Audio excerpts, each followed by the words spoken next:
Okay, switching gears a little bit, I'm going to invite up some awesome guys and gals to come up, and we're going to have a discussion about additive manufacturing. And look, I'm getting high fives. Wow. So maybe we could just quickly start off with introductions. Maybe tell me about yourself and what are you working on, your passion projects? Sure. My name is Vlastimil Kunc, and I'm from the Oak Ridge National Laboratory, particularly from the manufacturing demonstration facility, where we focus on additive manufacturing. And we've been working on large-scale, big area additive manufacturing. So we have developed and commercialized a large printer with Cincinnati Incorporated that can print objects that are approximately 20 by 8 by 6 foot in size. So imagine anything that goes into a shipping container. Like even cars? Even cars. So we have printed a number of cars. We printed one about a year ago with Local Motors. And we did it in front of people. We did it at a conference. So we started printing at the beginning of an IMTS conference. And at the end of the conference, the CEO of Local Motors, Jay Rogers, was driving away the vehicle on a red carpet. Okay, speaking of driving away, Dr. Melissa Orme, can you tell us about Morph 3D and what you guys do? Yeah, Morph 3D is an El Segundo-based startup company that's focusing on the 3D printing of metallic components for the aerospace industry. That's what we're doing. Okay, JoeBen, did you guys hear that loud noise earlier when you guys were walking up? His helicopter was landing on the roof. So, JoeBen, tell us about Joby. Thank you. So at Joby Aviation, we're focused on building electric vertical takeoff and landing aircraft that will make your commute fast and fun. In the 19th century, the railroad revolutionized and fuel drove the Industrial Revolution. In the 20th century, the automobile completely transformed our civilizations. In the 21st century, electric aircraft will have the same transformative impact.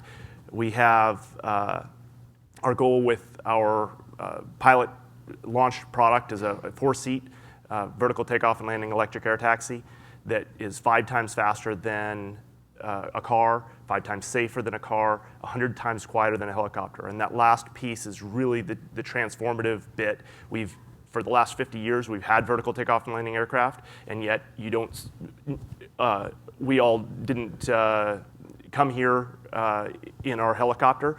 San Francisco used to have 28 heliports. They now have 1. Wow. Helicopters are too loud. So we're really focused on transforming the way we move, again, fast and fun aircraft. Just quick poll of the panel. Do you use the term 3D printing or additive manufacturing? Just quick. I use additive manufacturing, really. I would use both, depending on what we are talking about. Okay. I think that the term additive manufacturing has made 3D printing exciting. It means that additive manufacturing has crossed the chasm.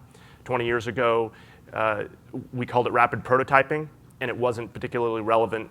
It wasn't a transformative industry. When you start talking about it as additive manufacturing, it means that it's integrated into the products that we buy and use every day. And 3D printing is a little bit geared towards hobbyist level, I believe now. Sure, more consumer side. Dr. Melissa Orme, I have a question. You cover a lot of industries and you help many companies. Which industry is most ripe to adapt additive manufacturing now? I think that Aerospace and Defense is really poised to adapt additive manufacturing, and that's because the payoff is bigger. You can consolidate a lot of parts in one print, so you're reducing a lot of parts. You're reducing mass significantly, and as everyone knows in aerospace, that mass is money, and so it's basically driven by major reduction in cost. Okay, so the Joby CEO is nodding with affirmation. How are you using additive manufacturing with your own work? So additive manufacturing has given us the capability to design parts that would not be possible any other way. That you couldn't make them as light, as strong, as robust, and that allows us to make these transformative aircraft. That's powered by the incredible topology optimization tools that Dassault Systems is pioneering. And so those types of topology optimization tools are revolutionizing the way we as designers create products, and it's very, very exciting. Do you ever look to nature to get inspiration, like bird bones, right? They have a very complex geometry inside of them. That's absolutely perfect. You think of a bird bone as being optimized over many, many generations to be this incredibly strong, light structure. And as we look at how we're designing the components in our aircraft, they're modeled very much like bird bones. So that's a perfect example. With a trabecular core and a cortical shell. Exactly. Yeah, right. That's great. All right, so we've talked about some of the advantages and opportunities of taking advantage of additive manufacturing. But Doctor, what are some of the risks or challenges? Yeah, so one of the challenges I think that we are facing is that 3D printing has been traditionally used as a prototyping method. And it has been used by hobbyists, and that's because the material properties have not been suitable for something that we could use in a finished product. So when we talk about additive manufacturing, I like to talk about additive manufacturing when we print something that can withstand some loads, that's stiff enough for the application, that's strong enough for the application, and hopefully outperforms a product that you would use, that you would generate with a traditional method. I can see two other issues that could be a hurdle, and the first is education. In universities, I was a former professor at UCI, and I know that the students in mechanical engineering, they are not learning how to design for additive. They're learning how to design for conventional manufacturing. And the second one really is the reliability of the parts. You can have one CAD program, and you can give it to 10 different machines, and you can get 10 identical shapes, but they all behave differently. And that's because it depends on how you actually manufacture this. And that's where I think a really nice suite of software would be good if it were developed that actually guided the processing, had the orientation in which you build this fantastic optimized CAD design. So it could optimize the orientation, how you actually scan in raster, and then you could be able to have a reliable product. Well, what about manufacturing processes are designed for producing millions of the same goods? Are industries ready for this very personalized form of manufacturing? This is to everybody. Yeah, I think many industries are looking at this question. So particularly, let's say, logistics companies, they are really thinking hard. What is the future going to look like for us when you can print products locally and you can print them in a personalized manner? So I think a lot of people are thinking about it, and I think, and that comes back to the education factor. The younger generation really expects that they can print almost anything they can draw. If they can visualize it in their mind, they expect that they can print it. And in some way, being over the age of 20 is a discriminating factor in this industry. We work with a lot of high school students, and they solve very difficult problems, and they solve them because they haven't been taught that something's impossible. That's right. They don't know what's impossible. They just do it. They haven't learned yet that they have to design for manufacturability. They design for functionality, and that's a whole different way of designing for functionality, and it could look very different. You don't have to be confined to the basic manufacturing traditions. It's interesting, even video game culture from youth, where they die and they get reborn back to life, and they fix it, and they keep on doing that until they fix it. You can see that now coming into the design process. Yeah, and you can have really easy redesign as well. You don't have to retool a whole process. You can just change your CAD program and you can redesign. It's fantastic and it's cheap. Can you expand more on your thought about local manufacturing? What does that do to the economy? Like, one stat I heard is the number one consumer of oil in the United States is the US Navy. The second would be global shipping. This is what I read. But if you're manufacturing locally, how does that change how we think about manufacturing logistics and supply chain? Sure. So let me give you one example from the automotive industry. So we have worked with local motors to demonstrate our ability to print fully 3D print a vehicle. And local motors actually built a factory across the street from us. In Texas? In East Tennessee. Okay. The idea over there is that they will house three large 3D printers. They will have some other equipment. And essentially what you will have boxes of pellets coming to one side of the factory and finished cars coming out of the other side of the factory. And it's a brilliant idea because right now, when you look at auto manufacturing, you need to make billions of dollars in investments to produce vehicles. But when you look at an average dealership, you sell 3 to 6 vehicles in a day. And so what local motors actually is competing with are not the auto manufacturers, it's the dealership. Those are the dealerships that have inventory of vehicles, and the inventory of local motors will be just pellets. So that's just one example. Please, Can I add another thing about the local aspect? I mean, a really good application for this is in the military. Say you're somewhere in a remote location and something breaks, and you haven't been able to stock every single part that you need on your tank. But you're very close to the place that has a 3D printer, maybe, and you print it and you send it to them. I think this is actually being done in certain countries. The International Space Station has a 3D printer on board. Yeah, right? yeah, because you're not going to spend all the time to ferry back and forth whatever they need, but you can scan it, reverse engineer it, basically, create your CAD and make the part. Okay, so you guys have surfaced up a lot of opportunities, but what do you think? Who's going to get disrupted by additive manufacturing? Let's start with you. So I think that, as Melissa talked about, the big aerospace companies are poised to really take advantage of the transformative effects of the new materials that are coming online.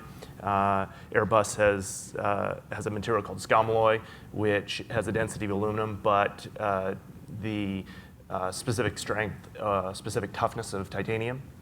So it's this incredible breakthrough technologically where this is a material where it's not practical to use it with traditional subtractive manufacturing technologies, but it's enabled by additive manufacturing. And so it's an example of the way that additive manufacturing is really going to combine with the topology tools and the design tools and the state-of-the-art materials allows us to create parts that are dramatically lighter weight on the order of 50 to 80% weight savings on parts, where on an aircraft or on a spacecraft, that's just game-changing. So that to me is where this technology is going to really have a huge impact. And really, just to reiterate basically, but to consolidate parts, say you have a system that is composed of 20 different parts that were each conventionally made separately, cast, and then they're bolted together. Now with 3D printing, you could make that all into one. You have no more bolts and nuts, and it's no more flanges. You just have created one object. I mean, that... Even with moving parts inside? Yeah. Who's going to be disrupted? So I have a little bit different view on this coming from the large-scale polymer world. So one industry that I think is getting disrupted at the moment, just by looking at who's buying the printers, is the tooling industry. Right. So making a large, let's say, composite layup tool takes a lot of time and takes a lot of money. And if you can do it cheaper and faster, you will obviously save money and you will be able to iterate on your design much faster. So I think the tooling industry will be the very first one. And injection molding. Yeah, and in injection molding as well. Right. What does this look like in 5 years? Large-scale additive manufacturing. What will it look like? will I get a customized car that fits my body? It is possible. Is it economical? Is it safe? Is it efficient? So those are the questions that I think are being asked and answered as we speak. I would say the additive manufacturing arena is so dynamic at the moment that it's really difficult to predict what's going to happen in the next 5 years. But in the next 2 to 3 years, I think you will be able to buy a fully 3D printed article where you will be able to influence the design, probably to a significant degree. Mm-hmm. And you may fly in an airplane where the mold for a certain component was made with additive manufacturing. Mm-hmm. Even on the consumer side, so every holiday now, we get our body scanned in Palo Alto, and we get my family, we get it printed out in gypsum salt. And and we put it on the mantle. That's just what we do now instead of a portrait. Wow. You guys all do that, right? I mean, the gypsum salt's all printed in color, too, so it's pretty interesting to see. Unfortunately, though, that means I have to suck in my gut for like 60 seconds while we're spinning, so it's quite different. Well, I'd hope that, there's a lot of really kind of fun things that consumers will like in cars that are fully, customized, and that's really possible. But other aspects that are really important, I'm hoping to see developed, for example, in the medical industry with bone replacements and so forth. You can scan a human bone as well as you can scan your whole image. Yeah, let's talk about the medical aspects. Right. We didn't talk about that. Yeah, but I think it's a beautiful fit because that's one area where customization really matters. If you need a hip replacement, now the doctors, they have like 5. You're size 3 and he's size 4, and that's it.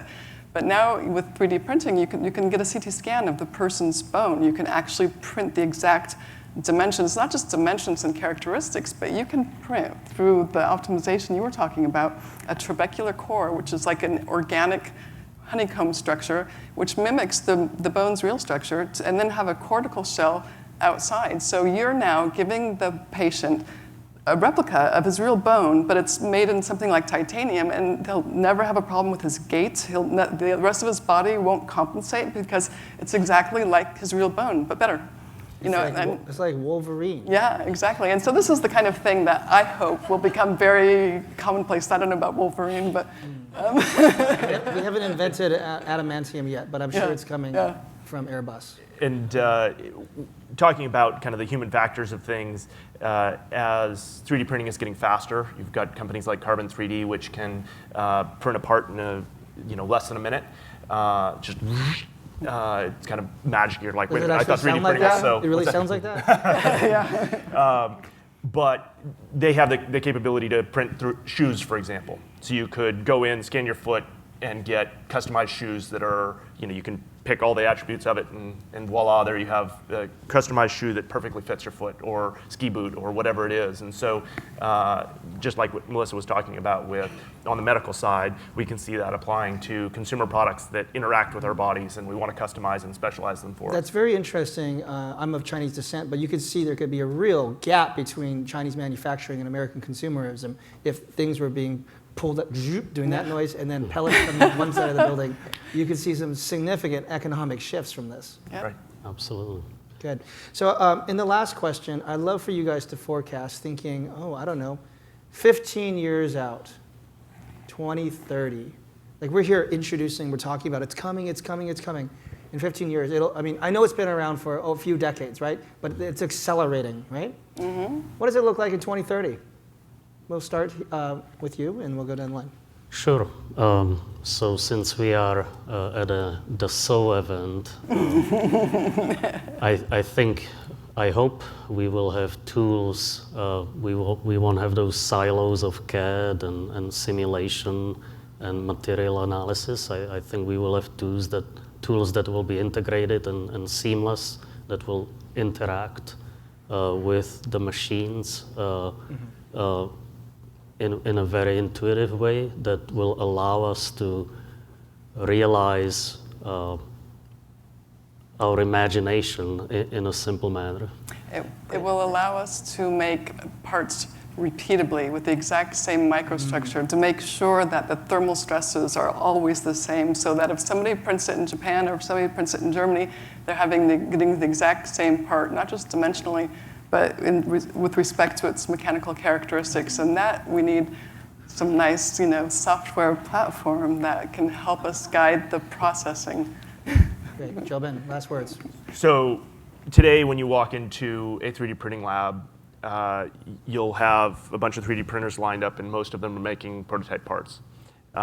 15 years from now, we're going to have a factory with thousands of 3D printers lined up making. Foxconn's already doing that, right? Yep. Great. Well, I'd like to, please, can we thank our panelists with a round of applause? Thank you guys so much. All right. Great, thank